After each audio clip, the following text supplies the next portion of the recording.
Catch me outside. How about that? Welcome to SouFLoTV again, everybody. It's your host with the most. Now, today we come to talk about, specifically, to talk about how black culture is taken away from black people, even when we ghetto as hell, even when we ratchet as hell. They take even our ratchet behavior, remix it, and call it their own, or they get fame and fortune off of it while we get ridiculed and penalized. Let's talk about this, man.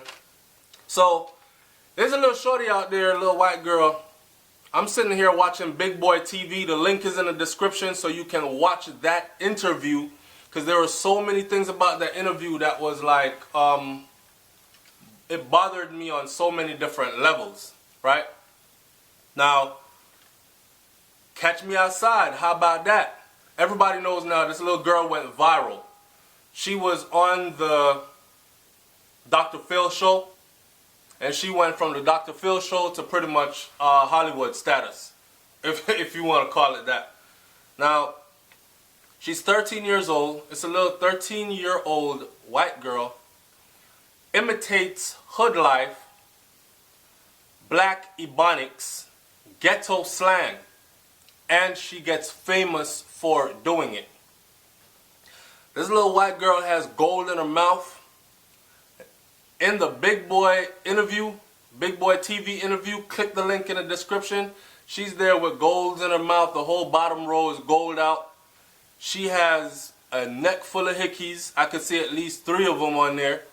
So I don't know if boys are just, or her boyfriend is just sucking on her neck, or if she's really like sexually active at 13 years old. But you can see by the way how she talks and expresses herself that more than likely she is that also. You know what I mean? Goes in her mouth. This is the thing that I don't get. I don't get, but I understand why. White kids get glorified. Black kids get demonized. Let me give you a few examples. Sagging pants. When the black kids first started to sag their pants, let me put this little knowledge out there about sagging pants first. My mom used to be a corrections officer, right, back when I was growing up. And I was 14 years old and I used to drive her car. She thought my driver's license, she thought my learner's permit was a regular driver's license because she's Jamaican and she never really looked at it. And back in the day in Florida, your learner's permit did not say learner's permit different from a driver's license. It just looked the same. So she thought I had a driver's license. So she used to have me drop her to work and then come pick her up in the evening time. So anyways, I would go down there to the prison and I would pull up and I would see guys with their pants sagging, and I would ask her, I said, Mom, why does he wear his pants like that? And she would say, that's a call sign. It was later on that she explained to me what she meant by a call sign, basically letting you know that I'm down for that type of action right there. And now over the years, that style has morphed into fashion. So, of course, you might find guys wearing that style and saying, oh, there's so much money in my pockets, it's weighing my pants down, and all this other stuff. But that's where it started from. It started as a homosexual prison fashion. But anyways, when black boys were doing it, it came to us through hip-hop music, through rap music, rap culture.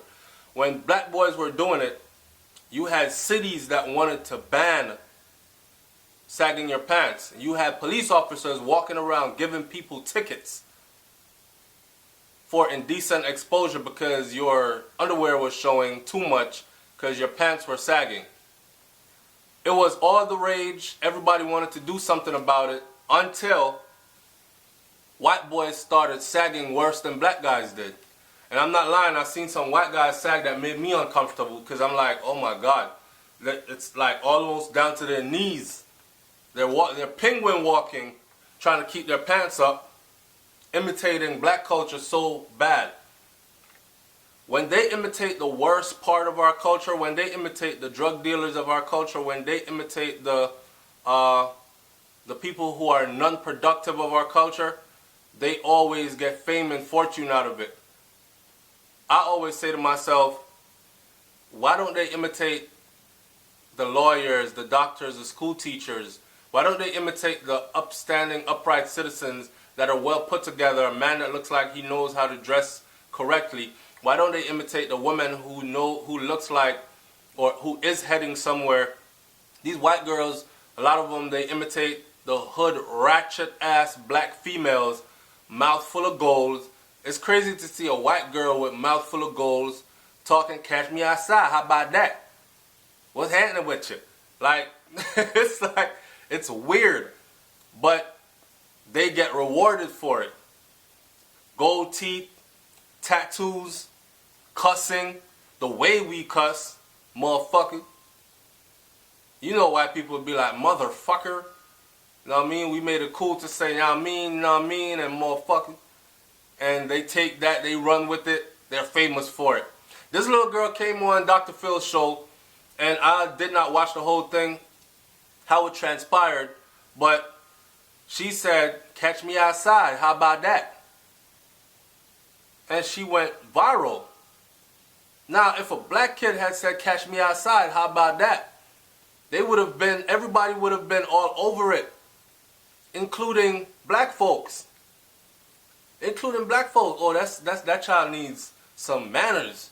That child needs some respect for her mother. That child, she needs to learn how to speak English. That's even on social media. You should see the comments. The comments are sickening, especially to see like racist ass white people commenting on black kids.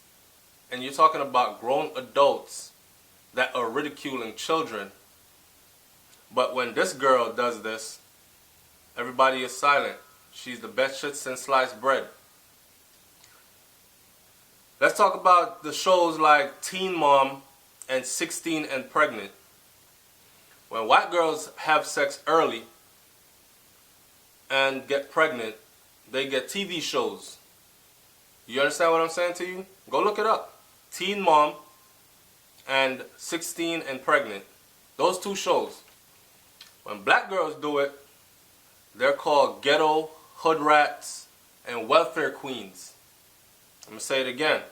When white girls get pregnant, they get TV shows.